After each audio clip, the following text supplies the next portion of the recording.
This week, we unravel the traditional story of Genesis in a perspective that makes man the custodian of God's new temple, the human body. Then, we take a look at an excerpt from Thomas Paine's The Rights of Man. What does he say about the French Declaration of Rights? Find out right now. Welcome back to Whence Came You, a Masonic podcast featuring research papers and discussions related to Freemasonry. Here's your host, Brother Robert Johnson. All right, welcome back. This is episode number 449. I want to thank everybody for tuning in once more. Give a big shout out goes to the supporters, the fellows, the contributors, producers of the WCY podcast. Again, we can't do this without you guys, and I really appreciate those of you who have decided to sign up and become patrons of the show, whether through PayPal or Patreon, in light of the current pandemic and our foregoing of any adverts for this time. So, again, thank you to all of you. As you heard in the opening, we've got a great show. I've got a couple of things for you, and I hope you guys really enjoy. We're going to present some information that, of course, as always, is not something that I view as sacrosanct, or I'm not getting on my soapbox or giving a stump speech. I would like to, as always, present information that is for your contemplation, for our conversations, and perhaps it will enable you to have further conversations in your own lodges or your Zoom conferences or whatever you're having in the future here to just bring about further growth. In the news, of course, it's hard to go anywhere, turn on anything, even Facebook scrolling, without finding much of the content related to the unrest around the world in relation to the death of Mr. Floyd. We've got many Grand Lodges out there who are starting to make statements. I think the first was the Grand Lodge of D.C. The Grand Lodge of D.C. and the Prince Hall Grand Lodge of D.C. decided to put out a joint statement, which I found very powerful. And the next one I saw actually came from the Most Worshipful Prince Hall Grand Lodge of the state of Illinois. And that, again, was another very powerful statement. And I commend our Grand Masters for doing all that they're doing and extend my support to you. And just know that whatever I can do to assist in the good works, let me know, and we're all in. We are Freemasons, of course, first and foremost, and have a duty to spread that cement. And hopefully that extends into our communities and humanity as a whole. So whatever we can do, I just want to tell our listeners, listen, we got to be Freemasons. We have to be upstanding. We have to be the examples as always, and now more than ever. It may be said a little too often that Freemasonry is needed now more than ever before. And it's kind of a tired platitude. But when we think about it, it's true. So the first piece I have for you this week, actually, is something I received quite a long time ago, almost 8 months ago. And it's by a friend of mine, Mark McSweeney, who's actually a member over in Germany, in Wiesbaden, Germany, Lodge number 838. Luftbruck? Maybe I'm saying that correctly. I hope I am. Brother Mark, thank you again for allowing me to read this on the program. And I hope all of our listeners really enjoy it. Let's go ahead and get into this one right now. Genesis 1:3. God's temple erected, dedicated, and defiled. By Brother Mark McSweeney. The Standard View. The common Western viewpoint of the biblical creation account inherited from the Protestant Reformation and subsequent evangelical traditions is a product of several factors. For one, it rejects myth, allegory, and metaphor as a veiled literary technique which inevitably leads to a cartoonish literal interpretation. Second, this viewpoint heavily depends on modern rationalism, whereby people see the account through the eyes of materialism and modern scientific inquiry. This leads to the idea that the Genesis contains a scientific step-by-step account of how God created the world. Thirdly, the modern creation view filters the account through a reformed penal mentality, whereby the account becomes a story of sin and judgment. The reformers, influenced by St. Augustine, believed in Adamic guilt or Adamic guilt, whereby each person born bears the same guilt as Adam. Humans were created in a perfect, godlike state from which they quote-unquote fell. Reformed theologians speak of mankind being in a covenant of works, whereby their eternal life was dependent upon moral perfection. God then planted the tree of knowledge of good and evil in order to test man's obedience. They disobeyed, sin entered the world, and that sin spread to every person. In summary, Genesis 1:3 is a story of the origin of the physical universe and of sin. Doubts about the standard view. I was never satisfied with the conventional view of Genesis and loathed having to teach it. I drew some comfort from C.S. Lewis, who believed there was mythic elements to it, but this never informed me of how I should approach the story. I was still missing the key to unlock the passage. The standard view had many problems, and it was starting to unravel in my mind. For one, there was the toxic view of man, being branded as sinners from the womb. There was nothing in the text which indicated that any kind of sin or sin nature was handed down generationally, nor was this some kind of account of the beginning of sin. In fact, the very next story in the Bible, Cain and Abel, indicates that Cain was not automatically under the power of sin, but had the ability to master it. The Apostle Paul, in referring to the Genesis story, taught that we inherited mortality from Adam. Another problem is that of the serpent creature in the story. God declares the creation very good, yet this creature is present in the Garden of Eden from the start. Where did he come from? And why is he there? How can the creation be called good when there is a devil present? Still, another problem is the common idea of the tree of knowledge of good and evil. We get the impression that the fruit was genuinely bad for humans and not just some kind of test. According to the standard view, however, the nature of this tree is irrelevant. God could just have easily commanded Adam and Eve not to stand on one leg for more than 10 minutes. Besides, why is knowledge wrong? Why forbid knowledge and wisdom? Lastly, the overtly unscientific views of my ministry friends and colleagues was beginning to bother me. I felt that it was unrealistic to expect Genesis to contain any science at all. The whole interpretation of Genesis 1:3 seemed anachronistic to me. A fresh look. In recent history, much literature had been discovered that sheds light on the mindset and beliefs of the people of the ancient Near East. We are now able to compare the Bible to other literature of the same time and place. I stumbled across the writings of John Walton, an Old Testament scholar. I owe much of what follows to him. In reality, Genesis 1:2 is a story about God setting up and dedicating a cosmic temple. The center of the temple was on planet Earth, which was to serve as a center of his government. All literature of the ancient Near East, including the Bible, is concerned about the struggle between order and chaos. In the biblical creation story, the natural state of affairs was disorder, to which God brought order and called it good. In ancient iconography, serpents were viewed as agents of chaos. This chaos is introduced in Genesis 3. The story begins with God arranging heaven and earth into a certain order. The first 3 days have to do with God preparing space, while the second period of 3 have to do with him filling it. Because man was created last, he is the focal point of the whole creation. Man, male and female, was created in God's image, which expresses function, not capability. God tasked man to superintend creation.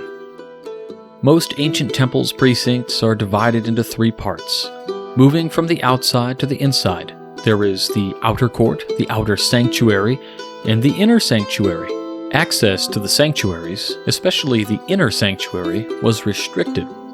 In the Bible, we find this tripartite division on Mount Sinai, in the wilderness tabernacle, in the Temple of Solomon, and in man himself, who is the temple of God. How do we know that God's creation was tripartite? This is where Eden comes along. Many people assume that the whole point was to be in Eden, and that Eden was all that existed. The biblical text itself contradicts this. Man was to multiply and fill the earth, and therefore could not possibly have remained in Eden. It was obviously not God's plan for everyone to be in Eden, nor could they all fit inside. The Bible finished setting up the temple, he moved in, and took up residence. This is the basic thought of the seventh day of creation. In ancient thinking, gardens are special places of beauty, often connected to kings' palaces. The difference between a garden and a wilderness is not in the contents, for they are often the same, but rather in order and harmony. A garden is an ordered paradise that belongs to the king. In ancient iconography, the residence of the gods was often portrayed as being a garden on a mountaintop, examples being Mount Olympus, or surrounded by fertile rivers. The biblical creation account uses all three of these metaphors. One last crucial element remains. Ancient temples were dedicated to a particular god or goddess, whose image was in the inner sanctuary.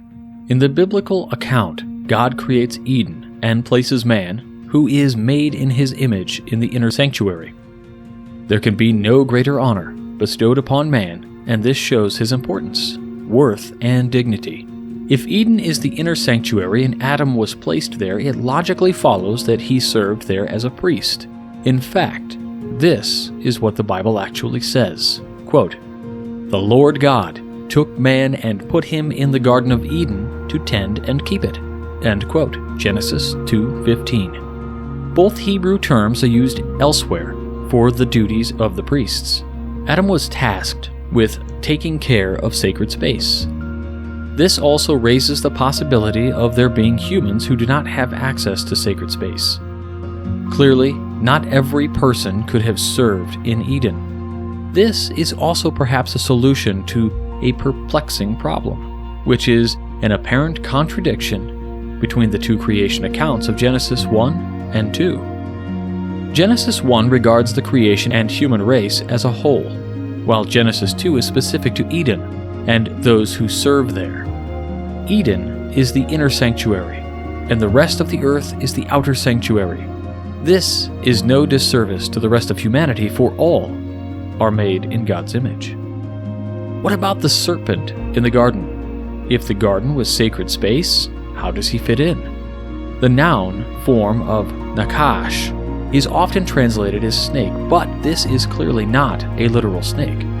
The verb form nakash means to deceive, while the adjectival form means shining one. Elsewhere in the Bible, the serpent is identified as one of the cherubim, a type of angelic being which guards God's throne. 2 cherubim were placed on the Ark of the Covenant, which symbolized the seat or chair of God's government. The Ark itself was placed in the Holy of Holies. A cherubim with a flaming sword guards access to Eden. Regardless of one's view of this serpent, the devil, etc., it is an inescapable conclusion that he belonged there, regardless of his moral leanings or intentions regarding humankind. There is one last thing to be dealt with, and that is the tree of knowledge of good and evil. The tree of life is self-explanatory, allowing those who eat of it to live forever. The other tree, however, is more problematic. If the tree represents moral understanding, how can Adam and Eve know what that is before they eat it?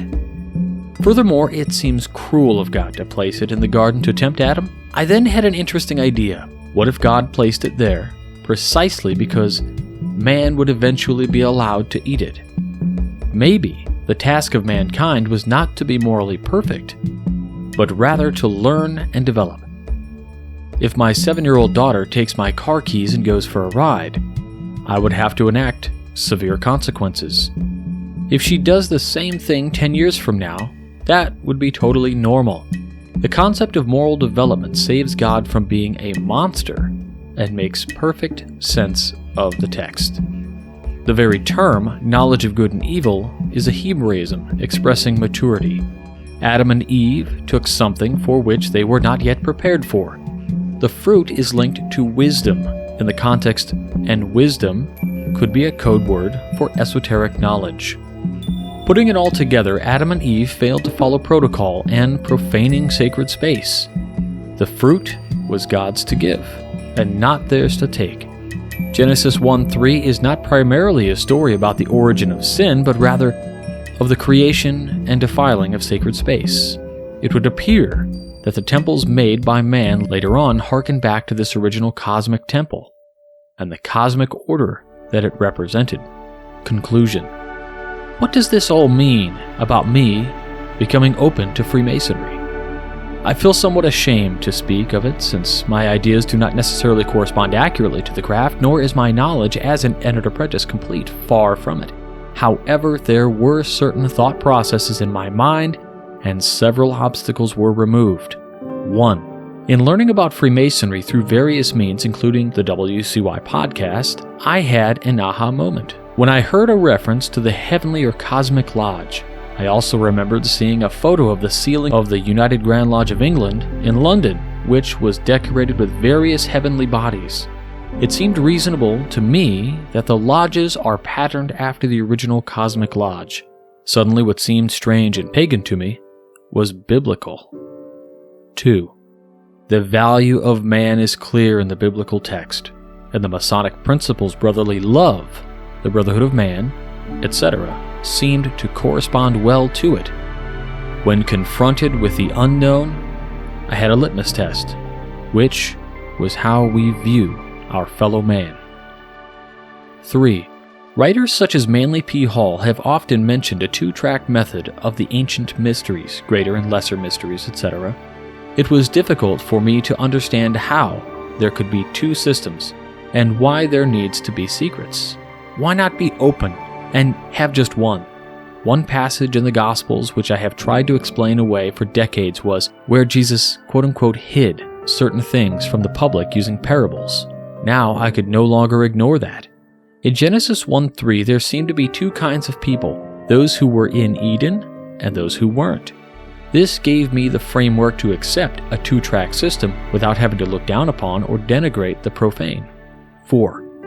My new understanding of the tree of knowledge of good and evil helped me be friendly to esoteric truths, providing, of course, that connection is valid. Where there is a temple, there is a priesthood. Where there is a priesthood, there are mysteries. 5. It seems evident from the Bible that access to sacred space was temporarily cut off, but was reinstated in a more limited way with the Temple of Solomon.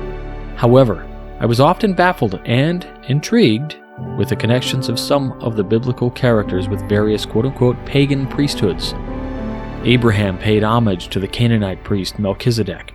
Joseph married into an Egyptian priestly family, and Moses got the double whammy. He grew up in the Egyptian court, thereby learning the Egyptian mysteries, and later married into the Midian priesthood. In fact, his father-in-law was instrumental in the political and judicial structure of Israel. All this broadened my outlook and opened up my perspective. So goes the mental transformation that led me to seek admittance to the lodge. I am glad to have done so. That concludes the paper from Mark McSweeney, who I believe is now a Master Mason. This was a paper that he wrote, as you can tell, before he became a Freemason, explaining some of the thoughts, and then after becoming an entered apprentice, it all coming together. And I just love the paper. You know, sometimes I read something that is not strictly Masonic. It's more dealing with the mysteries of mankind. And necessarily this runs into the mysteries of religions and philosophies and spiritualism, these different kinds of concepts, because it's all related to the truth, with a capital T, truth. And so I hope that paper assisted you in kind of understanding why he came in, a really great perspective. And also, I think the mysteries and some of the academics that he presented in the paper and his aha moments maybe triggered something in you to go pull a book off the shelf and dig in. So next up, I have a reading that I would love to do for you. And I'll be reading from my personal copy of The Rights of Man by Thomas Paine. This is just an excerpt, and I can't recommend the book enough. It's probably one of my top 10 favorite books of all time, regardless of philosophical content, fiction or science fiction or whatever. It's probably in the top 10 if I mixed all the categories of books I read together. It's always in there. And I wanted to read this short excerpt for your consideration, and also to assist us in thinking about some of these concepts. Now, I don't agree with everything in this text, Again, this is Thomas Paine, The Rights of Man. Collector's Edition, Easton Press, Norwalk, Connecticut. Original published date, Part 1, 1791, Part 2, 1792.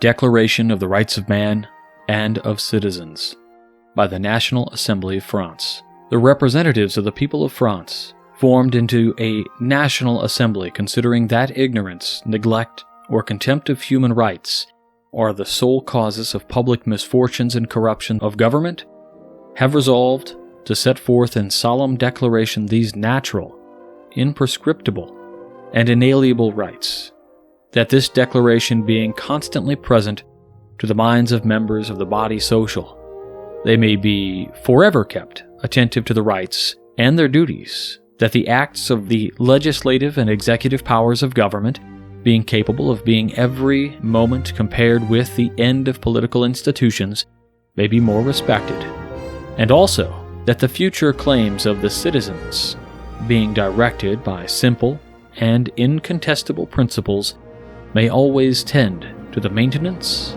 of the Constitution and the general happiness. For these reasons, the National Assembly doth recognize and declare in the presence of the Supreme Being, and with the hope of His blessing and favor, the following sacred rights of men and of citizens. 1. Men are born, and always continue, free, and equal in respect of their rights. Civil distinctions, therefore, can be founded only on public utility. 2. The end of all political associations is the preservation of the natural and imprescriptible rights of man, and these rights are liberty, property, security, and resistance of oppression. 3. The nation is essentially the source of all sovereignty, nor can any individual, or any body of men, be entitled to any authority which is not expressly derived from it. 4. Political liberty consists in the power of doing whatever does not injure another.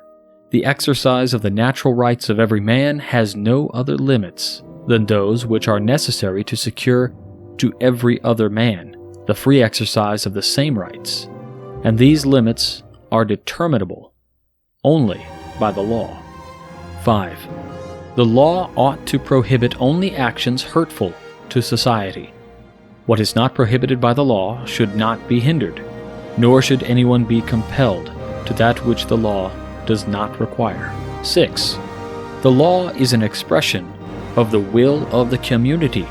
All citizens have a right to concur, either personally or by their representatives, in its formation.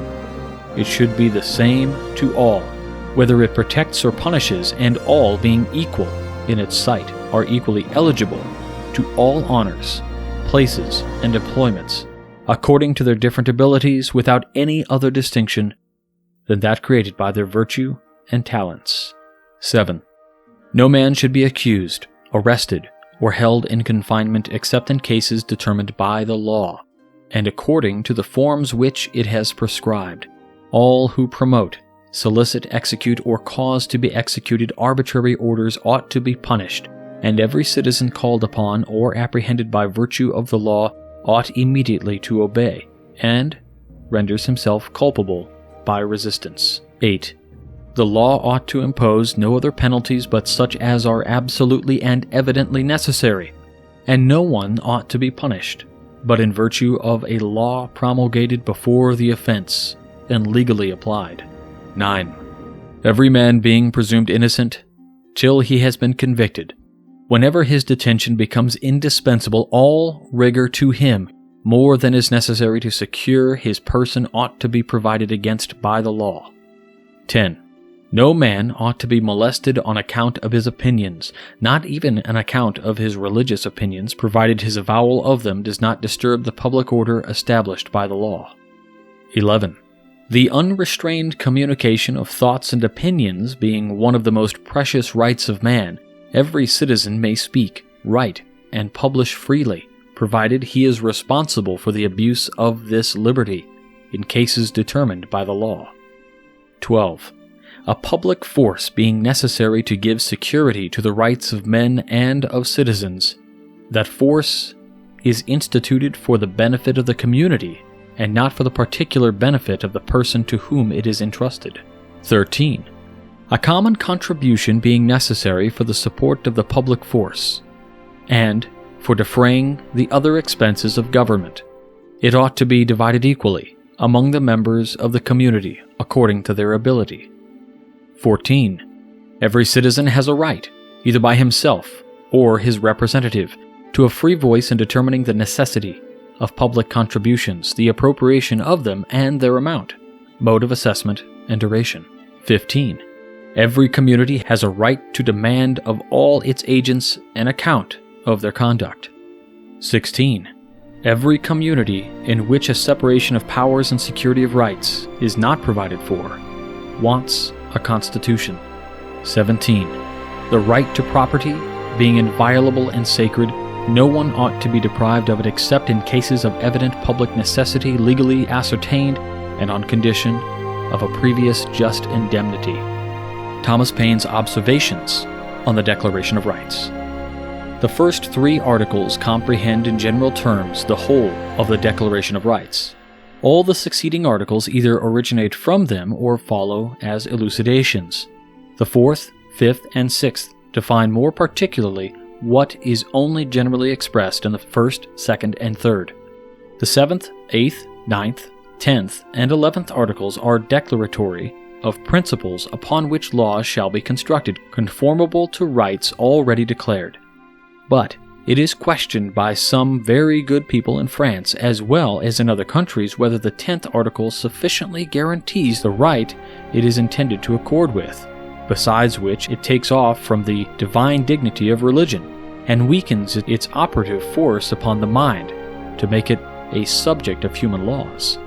It then presents itself to man like a light intercepted by a cloudy medium in which the source of it is obscured from his sight, and he sees nothing to reverence in the dusky ray. The remaining articles, beginning with the 12th, are substantially contained in the principles of the preceding articles, but in the particular situation in which France then was, having to undo what was wrong as well as to set up what was right, it was proper to be more particular than what in another condition of things would be necessary. While the Declaration of Rights was before the National Assembly, some of its members remarked that if a Declaration of Rights were published, it should be accompanied by a Declaration of Duties. The observation discovered a mind that reflected, and it only erred by not reflecting far enough. A Declaration of Rights is, by reciprocity, a declaration of duties also. Whatever is my right as a man is also the right of another, and it becomes my duty to guarantee as well as to possess.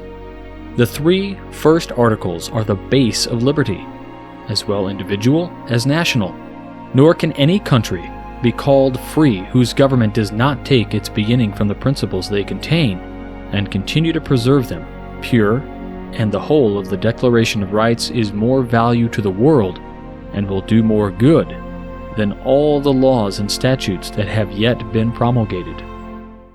In the declaratory exordium, which prefaces the Declaration of Rights, we see the solemn and majestic spectacle of a nation opening its commission under the auspices of its Creator to establish a government, a scene so new and so transcendently unequaled by anything in the European world that the name of a revolution is diminutive of its character, and it rises into a regeneration of man. What are the present governments of Europe but a scene of inequity and oppression? What is that of England? Do not its own inhabitants say it is marked where every man has his price, and where corruption is common traffic at the expense of a deluded people? No wonder, then, that the French Revolution is traduced. Had it confined itself merely to the destruction of flagrant despotism, perhaps Mr. Burke and some others had been silent. Their cry now is, "It has gone too far." That is, it has gone too far for them.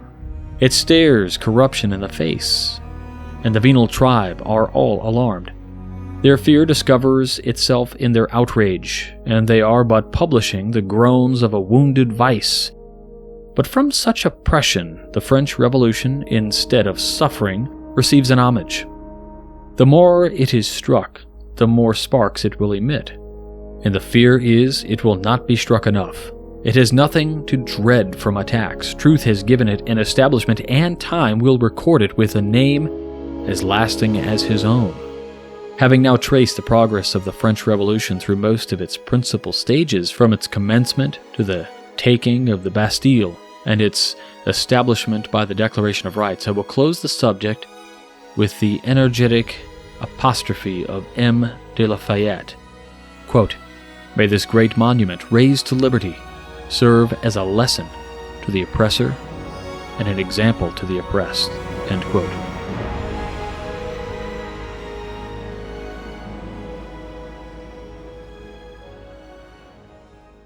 So there you have a sizable piece of Thomas Paine's Rights of Man. What I read was part of the beginning and then his later commentary after we read through those rights. And I think what's interesting, in 1791, not too far after the 1776, right, the formation of the United States of America, the French Revolution and all of these things, there's a Masonic kind of weaving in and out of things. And we see a lot of the virtues that Freemasonry espouses contained right here within that book and many other books like it. I think Freemasonry really does kind of inform how governments should work and things, which is interesting, right? Because this is why people think we're behind everything, maybe because we have Masonic tenets contained within our statutes, our laws, our constitutions, our declarations. And chief among them, I suppose, would be this idea of equality, justice, truth. So if that book interests you, I really hope you check it out. You can pretty much get them anywhere. It's available freely online. In the show notes, I'll put a link to the copy that I have, which I actually got from a secondhand bookstore, but is in pristine condition. I got it for just $20. It was great. But you can buy this text anywhere for just a couple dollars in paperback, or you can, of course, download, a PDF of it or just read it on the internet. I mean, it's from 1791, so no copyright there. And arguably, truth has no copyright. Well, I hope you enjoyed this week's podcast. I would urge you to check out the website, WCY Podcast, for all things about this show, other projects that we're working with. I also want to urge everybody out there to please check out a new podcast that we just released called Masonic Readers Podcast, which is a book club podcast based on book clubs, really. I got together with Adam Thayer. We decided to both read Laudable Pursuit and tackle each part of the book. I would normally say chapters, but Laudable Pursuit has parts. So each episode is one part, and we cover that. So the idea is you pick up the book, and you read chapter 1, or part 1. You listen to part 1, you read part 2, you listen to part 2. And we've got this is a podcast that'll be released in season, so season 1 is Laudable Pursuit. You can pick it up on our website at masonicreaders.com. We have links there to get it from Chris's Lulu Press in print. You can get it on Audible, or you can get a free PDF right there on the website. So you can read along and check out the podcast. It's totally free. I hope you guys check that out. We had a lot of fun doing it. It's a little bit more fun, conversational. We have some jokes, we laugh, we say some controversial things, not unlike the book. But I hope you guys check it out and enjoy it. If nothing else, it's some additional Masonic content for you in these rough times where we've got nothing but time on our hands, it seems like, even though things are starting to get back to normal. And lastly, please check out MasonicLegacySociety.com, where you can download a free guide and document that will enable you to transform yourself. That is an invitation to all, not just Masons, profane and Mason alike. You can hear more about Masonic Legacy Society in last week's episode of the podcast, episode number 448 with Akram Elias. That's it for this week. I can't thank you enough for joining me. Thank you to our producers, our fellows, our contributors, whether on Patreon or PayPal. I love you guys all. Thank you for making this show happen week after week. I know everybody out there who listens to this show thanks you also. It is a tremendous, tremendous gift that you guys have all done. So thanks again. If you want to learn how to become a contributor, fellow producer, head on over to wcypodcast.com. You can reach me at wcypodcast@gmail.com for any questions, comments, concerns. You can hit me up on Facebook, all these places. I'm everywhere and always pretty much available. So thank you very much. We'll talk to you all next week. Stay on the level. For Whence Came You, I'm Robert Johnson. Take care. You've been listening to Whence Came You, a Masonic podcast featuring research papers and discussions related to Freemasonry with your host, Brother Robert Johnson. Be sure to join us for our next edition.